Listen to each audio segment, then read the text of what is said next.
नमस्कार साथियों, मैं डॉक्टर कुलदीप कुमार केकेसर आप सभी का बहुत बहुत स्वागत करता हूं एक नए बिंदु के साथ और एक नई कड़ी के साथ। तो आज का हमारा बिंदु है आदिकाल का नामकरण। वैसे तो क्या था कि मैं बड़ी क्लास लेकर आने वाला था, पर फिर मुझे ऐसा लगा कि शायद है ना कहीं बड़ी क्लास में कहीं कोई समस्या रहती है। तो मैं ये सोच रहा हूँ कि मैं ना क्लास एक दिन में एक की बजाय ज़्यादा कर लूँगा, तो टुकड़ों में थोड़ा अलग तरह से समझ में भी आता है और ऊपर जो लिखना पड़ता है वो सही लिखा जाता है। भी आदिकाल का नामकरण नहीं तो आदिकाल के साथ आदिकाल का नामकरण, क्योंकि प्रत्येक चीज़ को विस्तार से समझाने में थोड़ा सा समय लगता है। अभी हम आदिकाल के नामकरण की बात करेंगे। जितने भी आदिकाल से संबंधित नामकरण है या भक्तिकाल रीतिकाल से संबंधित जो भी नामकरण है उससे संबंधित बात करेंगे। लेकिन अगर पूरी बात हम करते हैं, पूरी बात से तात्पर्य है कि आदिकाल नामकरण की बात करें, उसके बाद हम आदिकाल से संबंधित बात करें कि आदिकाल की क्या क्या विशेषताएं थी और आदिकाल क्या था। उसको समझने के लिए प्रवृत्तियों से पहले, उसकी विशेषताओं से पहले आदिकाल को समझना पड़ेगा कि आदिकाल के अंतर्गत हमें क्या पढ़ना चाहिए। ठीक है ना। तो मैं आपको थोड़ा सा ये बता दूं कि पहले आप जो पढ़ चुके हैं वो आपको ध्यान है, अपनी सारी क्लासें हो चुकी है काफ़ी सारी, और अब जो हम पढ़ेंगे वो भी ये है कि आदिकाल में हम आदिकाल के पहले नामकरण को पढ़ेंगे, उसके बाद हम जो है आदिकाल को समझेंगे। तो आदिकाल को समझने के लिए भी हमें कम से कम 2 घंटे चाहिए, अच्छे से समझेंगे उसको। और उसके बाद हम आदिकाल की प्रवृत्तियां या विशेषताएं पढ़ेंगे और उसके बाद हम आदिकाल के अंतर्गत जो साहित्य रचनाकार और उनकी रचनाएं जो आती है उनको पढ़ेंगे। ठीक है ना।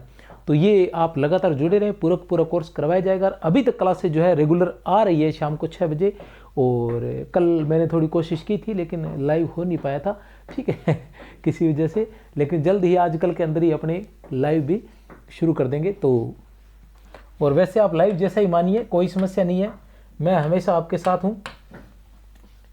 नामकरण संबंधी विवाद। आदिकाल का नामकरण। किसी भी साहित्य के जन्म के साथ साथ अनेक समस्याओं का भी जन्म हो जाता है। ऐसी एक समस्या आदिकाल के नामकरण को लेकर रही है। जहां तक आदिकाल के नामकरण का सवाल है, अब तक 1 दर्जन से भी अधिक नामकरण प्रस्तावित हो चुके हैं। नामकरण की बात करें तो बहुत सारे नाम जो दिए गए थे, हम काल विभाजन में जो नाम पढ़कर आए हैं। सबसे बड़ी बात यह कि ये तो यहाँ एक अलग क्लास है। वैसे क्या है कि ये सब एक दूसरे से जुड़े हुए हैं, सभी के सभी बिंदु जो है वो एक दूसरे से जुड़े हुए हैं। यहाँ जो आदिकाल के नामकरण है वो आदिकाल के नामकरण है। फिर भक्ति काल में होंगे तो वो भी जो हम पीछे काल विभाजन पढ़कर आए हैं उसमें हम नाम पढ़ चुके हैं, लेकिन यहाँ मैं उनको अलग से लेकर आया, क्योंकि अक्सर नाम जो है विवाद का जो विषय रहा है वो अधिकतर रहा है आदिकाल ही रहा है। भक्ति काल से संबंधित किसी प्रकार का विवाद जो है ज्यादा नहीं हुआ है। भक्ति काल के 2 ही नाम रहे हैं, ठीक है ना।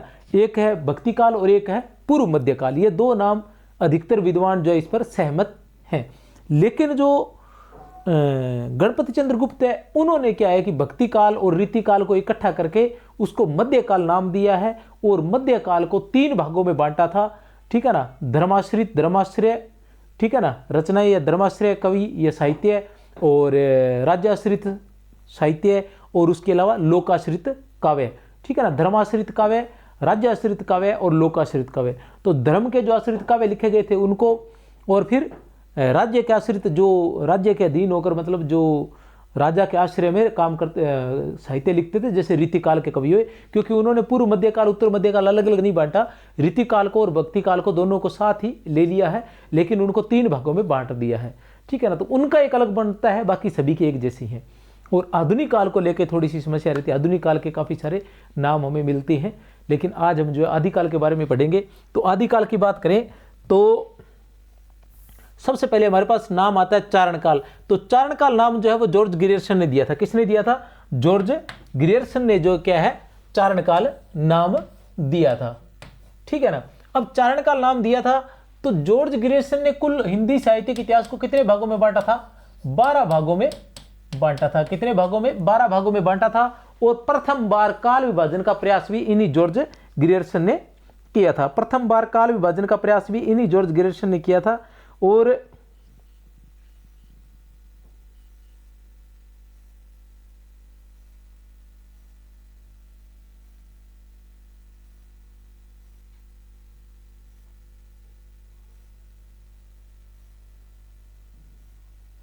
ठीक है, इन्हीं जॉर्ज ग्रियर्सन ने प्रथम बार काल विभाजन का प्रयास भी इन्हीं जॉर्ज ग्रियर्सन ने किया था। इनका जो हिंदी साहित्य का इतिहास है उसका नाम था the modern vernacular literature of northern Hindustan. ये इनकी जो है जो साहित्य का इतिहास लिखा था उसका था। और कब लिखा था? वो लिखा था 1889 ईस्वी में। कब लिखा था?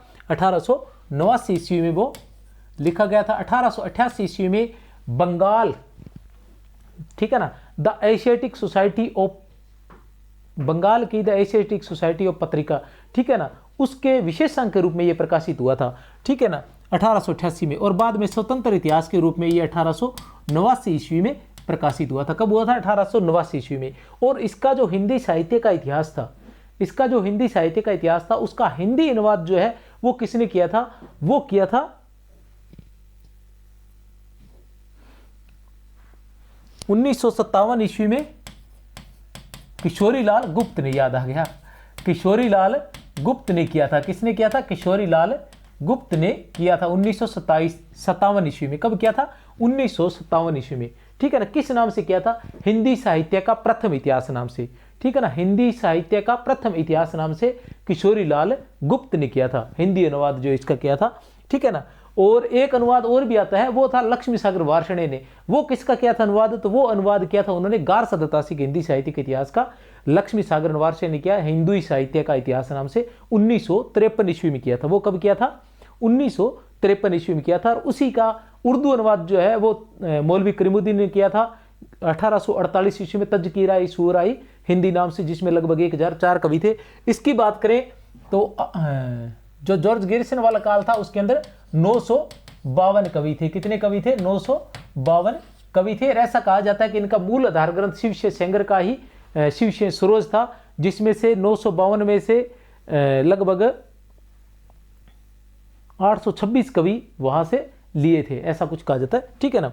उसके बाद आता है चारण काल। चारण काल से एक नाम और भी आ जाता है कि डॉक्टर रामकुमार वर्मा ने भी यही कहा था। आदि काल के लिए उन्होंने 2 नाम दिए थे। संधि काल, आदि काल को उन्होंने 2 भागों में बांट दिया था। कितने भागों में बांट दिया था? आदि काल को 2 भागों में बांट दिया था, संधि काल और चारण काल। संधि काल और चारण काल 2 भागों में बांटा था रामकुमार वर्मा ने, ठीक है ना। आरंभिक काल की बात करें तो ये मिश्र बंधुओं ने, आरंभिक काल किसने दिया था? मिश्र बंधुओं ने। मिश्र बंधु विनोद जिन्होंने लिखा था। 4591 कवि थे, जिसे आचार्य रामचंद्र शुक्ल ने प्रकांड कवि वृत्त संग्रह कहा था, प्रकांड कवि वृत्त संग्रह कहा था। और साथ में उसे बड़ा भारी कवि वृत्त संग्रह भी कहा था मिश्र बंधु विनोद को। और मिश्र बंधुओं को परिश्रमी संकलन करता भी कहा था। किसने? आचार्य रामचंद्र शुक्ल ने कहा था। और उन्होंने ये भी कहा था कि मैंने परिचयात्मक विवरण जो है, कवियों के जो परिचयात्मक विवरण है, वो मिश्र बंधु विनोद से ही लिए हैं। वीरगाथा काल, वीरगाथा काल की बात करें तो आचार्य शुक्ल ने जो है वीरगाथा काल नाम दिया था। आचार्य शुक्ल ने वीरगाथा काल नाम दिया था। इसके पीछे, वीरगाथा काल नाम देने के पीछे 12 रचनाओं के नाम दिए थे। विजयपाल रासो, नल सिंह भट्ट की, हमीर रासो शारंगधर की, ठीक है ना, कीर्तिलता विद्यापति की, कीर्ति पताका विद्यापति की, खुमान रासो दलपति विजय की, बिसल देव रासो नरपति नालय का, पृथ्वीराज रासो चंद्रबरदाई की, जयचंद्र प्रकाश भट्टकेदार की, जयमेघ जसचंद्रिका मधुकर कवि की, प्रमाल रासो जगनी की, अमीर खुसरो की पहेलियां अमीर खुसरो, विद्यापति की पदावली विद्यापति, बिसल देव रासो विद्यापति पदावली और अमीर खुसरो को छोड़कर शुक्ल क्या कहते हैं? इसको पढ़ चुके हैं वैसे पहले। शुक्ल कहते हैं कि बिसल देव रासो विद्यापति पदावली और अमीर खुसरो की पहेलियां, अमीर खुसरो की पहेलियां को छोड़कर शेष जो है 9 रचनाएं जो थी वो वीर काव्य थी, इसलिए इस काल का नाम उन्होंने वीरगाथा काल रख दिया था। अब ये क्या कहते हैं कि शुक्ल अनुसार 1 से 4 जो है वो तो साहित्यिक पुस्तकें हैं, 1 से 4 जो है वो क्या है? साहित्यिक पुस्तकें हैं। 1 से 4 क्या है? साहित्यिक पुस्तकें हैं। 5 से 12 जो है देश भाषा काव्य है। 1 से 4 जो है साहित्यिक पुस्तकें हैं और 5 से 12 जो है देश भाषा काव्य की पुस्तकें हैं, ठीक है ना। अब 5 से 12 की एक बार फिर से मैं आपको बता दूं, 1 से 4 से तात्पर्य है कि एक तो आ जाता है सबसे पहले हमारे पास विजयपाल रासो और फिर आ जाता है हमीर रासो। विजयपाल रासो, हमीर रासो और कीर्तिलता और कीर्ति पताका, ये किस प्रकार की रचनाएं हैं? ये साहित्यिक रचनाएं हैं। किस प्रकार की रचनाएं? साहित्यिक पुस्तकें हैं ये चारों। ये क्या है? साहित्यिक पुस्तकें हैं।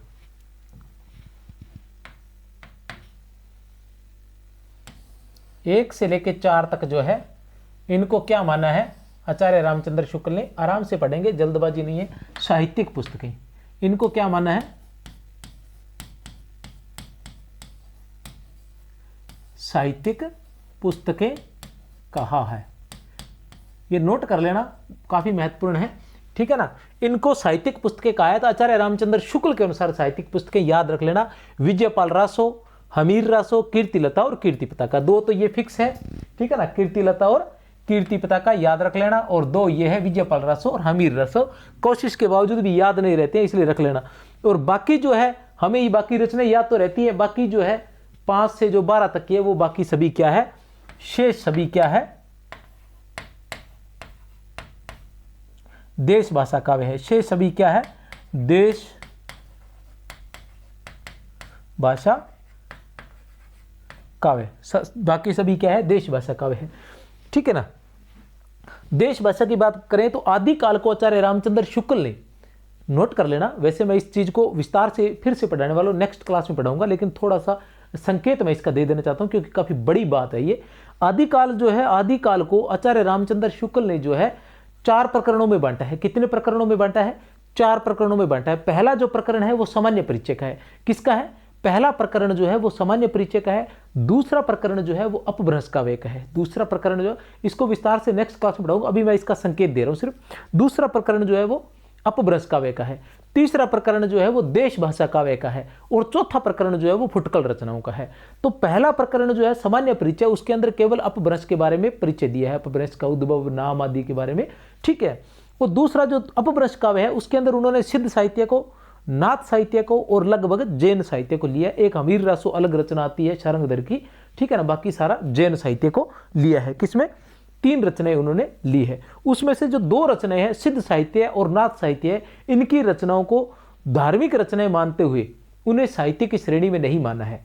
सिद्धों और नाथों की रचनाओं को धार्मिक साहित्य की रचनाएं मानते हुए उन्हें साहित्य की श्रेणी में नहीं माना है। साहित्य की श्रेणी में केवल जैनों की रचनाओं को माना है। तो जैनों की जो रचना है वो अपभ्रंश काव्य के अंतर्गत आती है, ठीक है ना। और उसके बाद जो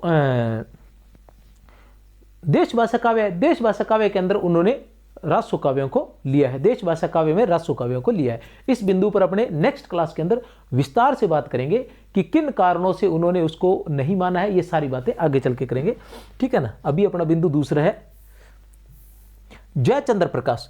जयचंद्र प्रकाश भट्ट-केदार का है, जय मेघ जस चंद्रिका मधुकर कवि के है। जयचंद्र प्रकाश के बारे में हम जानते ही हैं कि ये जयचंद से संबंधित है, ठीक है ना। जयचंद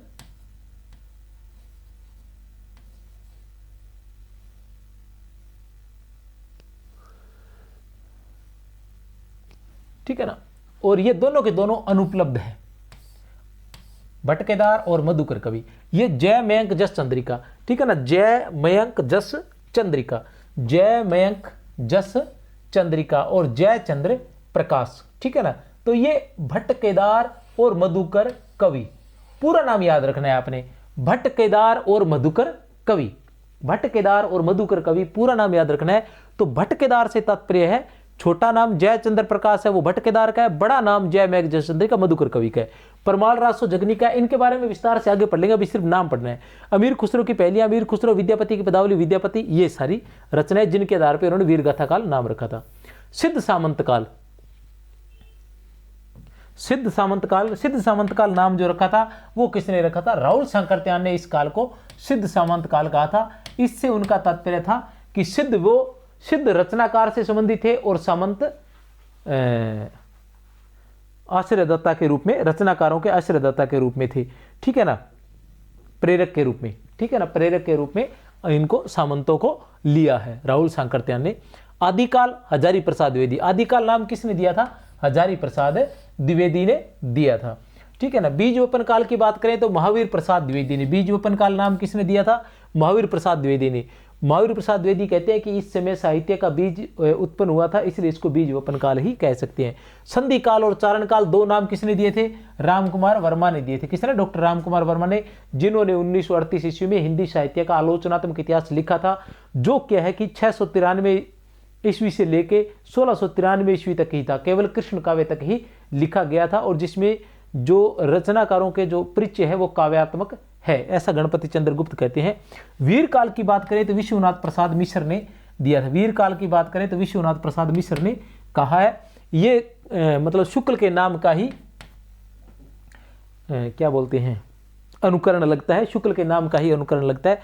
पुरानी हिंदी या अपभ्रंश काल की बात करें तो चंद्रधर शर्मा गुलेरी ने कहा है। चंद्रधर शर्मा गुलेरी ने पुरानी हिंदी को ही अपभ्रंश को ही पुरानी हिंदी कहा है। तो अपभ्रंश का मतलब यह है कि इसकी लंबी कहानी अगली क्लास में आप जरूर देखें। अपभ्रंश को लेकर बहुत ही लंबी कहानी में लेकर उपस्थित होने वाला हूं नेक्स्ट क्लास के अंदर। अभी अपने नामकरण का टॉपिक है। संक्रमण काल की बात करें तो राम खिलावन पांडे ने संक्रमण काल कहा है। संक्रमण काल डॉक्टर हरिश्चंद्र ने भी संक्रमण काल कहा है। इन दोनों ने क्या कहा है? संक्रमण काल कहा है। डॉक्टर हरिश्चंद्र ने भी संक्रमण काल ही कहा है। थोड़ा सा चेक कर लेता हूं कहीं कोई, बिल्कुल सही है। डॉक्टर राम खिलावन पांडे और डॉक्टर हरिश्चंद्र दोनों ने ही संक्रमण काल ही कहा है। उसके बाद आता है हमारे पास अंधकार काल, तो कमल कुल श्रेष्ठ, अंधकार काल कमल कुल श्रेष्ठ और अपभ्रंश काल डॉक्टर धीरेन्द्र वर्मा ने। अपभ्रंश काल किसने कहा है? डॉक्टर धीरेन्द्र वर्मा ने। अंधकार काल किसने कहा है? कमल कुल श्रेष्ठ ने। जय काव्य, वीर काव्य, रमाशंकर शुक्ल रसाल ने। अपभ्रंश काव्य की बात करें तो अपभ्रंश काव्य बच्चन सिंह ने भी कहा है। मैं एक मिनट देख लेता हूं, ठीक है ना। अपभ्रंश काव्य की बात करें तो बच्चन सिंह ने भी कहा है, ठीक है, वो आगे देख लेंगे। जय काव्य और वीर काव्य रमाशंकर शुक्ल रसाल ने कहा है। रमाशंकर शुक्ल रसाल ने जय काव्य कहा है और वीर काव्य कहा है। वीर काल किसने कहा था? विश्वनाथ प्रसाद मिश्र ने कहा था। वीर गाथा काल किसने कहा था? आचार्य रामचंद्र शुक्ल ने कहा था। आधार काल मोहन अवस्थी और राजकुमार उपाध्याय मणि ने कहा था। आधार काल की बात करें तो आधार काल किसने कहा है? मोहन अवस्थी ने और राजकुमार उपाध्याय मणि ने। मोहन अवस्थी ने और राजकुमार उपाध्याय मणि ने। आधार काल कैसे कहा है इस बारे में लक्ष्मी सागर वार्ष्णेय ने अपने हिंदी साहित्य के इतिहास में लिखा है। लक्ष्मी सागर वार्ष्णेय अपने हिंदी साहित्य के इतिहास में लिखते हैं,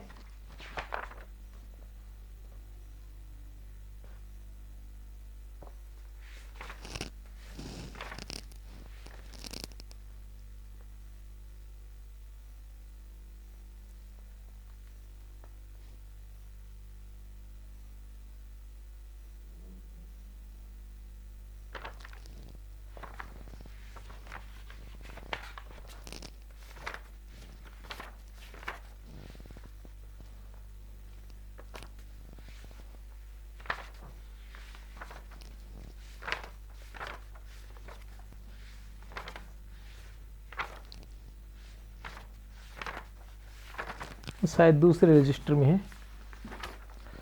हाँ, आ गया, ठीक है ना। लक्ष्मी सागर वार्ष्णेय क्या लिखते हैं कि इलाहाबाद यूनिवर्सिटी के हिंदी विभाग के डॉक्टर मोहन अवस्थी का यह मत है। लक्ष्मी सागर वार्ष्णेय ने जो अपना हिंदी साहित्य का इतिहास लिखा है उसमें लिखते हैं आधार काल के बारे में। तो थोड़ा सा बता दूं आपको कि इलाहाबाद यूनिवर्सिटी के हिंदी विभाग के डॉक्टर मोहन अवस्थी का यह मत विचारणीय है कि छंदों के प्रयोग, भाव, संदेश, प्रेमाख्यान एवं कृष्ण चरित्र की लोक प्रचलित अपभ्रंश कालीन परंपरा, वैष्णव मतवाद में भावावेश, मुल्क, साधना, भाषा मूल आदि की दृष्टि से आदि काल को हिंदी साहित्य का आधार काल क्यों न कहा जाए। ऐसा किसने कहा है? मोहन अवस्थी ने कहा है, ठीक है ना। फिर उद्भव काल की बात करें तो वासुदेव सिंह ने। उद्भव काल की बात करें तो वासुदेव सिंह ने।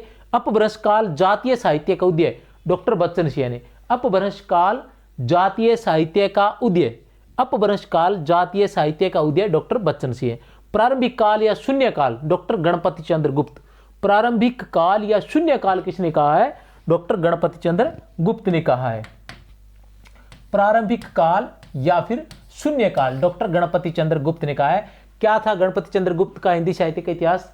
इनका था हिंदी साहित्य का वैज्ञानिक इतिहास, जो 2 भागों में प्रकाशित हुआ था। बच्चन सिंह का भी हिंदी साहित्य का दूसरा इतिहास और आधुनिक हिंदी साहित्य का इतिहास 2 भागों में प्रकाशित हुआ था। प्राचीन काल की बात करें तो शंभुनाथ सिंह। प्राचीन काल किसने नाम दिया था? शंभुनाथ सिंह ने। संक्रांति काल की नाम प्रकाशित हुआ था। हिंदी साहित्य का अतीत जो है वो 2 भागों में प्रकाशित हुआ था। प्रथम भाग के अंदर उन्होंने आदि काल को और भक्ति काल को ही रखा है, जिसे रखा है हिंदी साहित्य का अतीत। और फिर जो रीति काल है उसका नाम उन्होंने रखा है श्रृंगार काल। दूसरे भाग का नाम ही उन्होंने श्रृंगार काल रखा है और उसके अंतर्गत रीति काल का वर्णन उन्होंने किया है।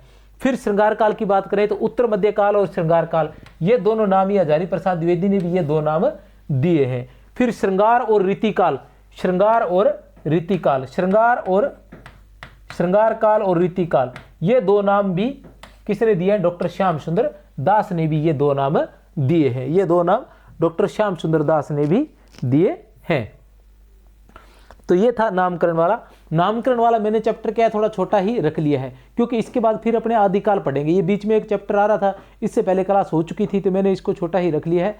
और किसी प्रकार की समस्या हो व्हाट्सएप से जुड़ सकते हैं आप लोग। थोड़ा सा मैं आपको बता दूं कि यहाँ कोशिश करता हूँ मैं, एक तो अपना थोड़ी सी सूचना दे दूं कि संकुल मार्गदर्शन के नाम से अपना ऐप भी है। आप चाहें तो प्ले स्टोर पर जाकर इसे डाउनलोड कर सकते हैं। यहाँ पर बहुत सी सामग्री जो है निःशुल्क ही मिलती है वहाँ पर, ठीक है ना। तो इजी वे में आप उसका यूज कर सकते हैं। फिर 63,771 24,802 63,771 24,802 पर आप व्हाट्सअप भी कर सकते हैं। व्हाट्सअप करेंगे, आपको कोई समस्या होगी तो आप उसका मैसेज कर सकते हैं। जैसे ही जल्द से जल्द समय मिलते हैं मैं स्वयं आपसे बात करूंगा, ठीक है ना। उसके अलावा संकुल मार्गदर्शन के नाम से ही अपना टेलीग्राम चैनल भी है, तो आप उससे भी ज्वाइन कर सकते हैं। कोई भी पीडीएफ जो आने वाली है, कोई भी क्लास जो आने वाली है, टेलीग्राम पर 100 में से 100% पहुंचती है। व्हाट्सएप पर तो मैं कह नहीं सकता, ऐप पर भी समय लग जाता है, क्योंकि ऐप पर भेजने के लिए भी मैं दूसरों पर आश्रित हूँ। और व्हाट्सएप पर क्या इतने सारे लोगों को भेज पाना समय की समस्या रह जाती है, दिमाग से निकल जाता है, ठीक है ना। तो वो हो जाता है, व्हाट्सएप पर थोड़ा सा लेट लतीफ़ हो सकता है। लेकिन टेलीग्राम क्या है कि वो एक ही है, तो उस पर आसानी से एक ही जगह डालनी होती है। तो क्लास भी 100% उस पर डालता हूँ मैं सभी। और उसके अलावा कोई ट्रिक वगैरह, सारांश वगैरह या कोई भी पीडीएफ जो जरूरी होती है वो सभी टेलीग्राम पर। टेलीग्राम से आप सभी जरूर जुड़े। टेलीग्राम चैनल है जो संकुल मार्गदर्शन के नाम से ही है। तो बहुत बहुत धन्यवाद। जय हिंद, जय भारत।